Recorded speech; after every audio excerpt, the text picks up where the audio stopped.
හිම වැටෙන කාලෙට කොරියානුවන් අතර පොඩි මේ මතයක් තියෙනවා. ඒ කියන්නේ දැන් කවුරු හරි පෙම්වතෙකුයි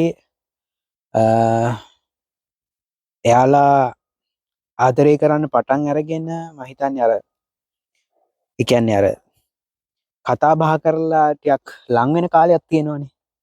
ඒ කාලේ ඇතුළත මේ දැන් සීතල කාලේ පටන් අරගෙන ඔයාලා දන්නවා මේ හිම වැටෙනවා. හිම වැටිලා මේ පළවෙනියටම හිම වැටෙන දවස තියෙනව නේද? අන්න ඒ දවසට මේ තමන් ආදරය කරන කෙනාට කැමැත්ත ප්‍රකාශ කරපුවාම ඒ ආදරේ දිගු කාලයක් තියෙනවා කියලා, දිගු කාලයක් පවතිනවා කියලා මේ කොරියානුවන් අතර සෑහෙන ලොකු මතයක් තියෙනවා. ඉතින් මේ හිම වැටෙන දවස් වලට ඔයාලට මේ කොරියාවේ තියෙන මේ දේවල් ගැන පොඩ්ඩක් ඔයාගේ මයින්ඩ් එකට එකතු කරගන්න. ඒක හරි වැදගත්.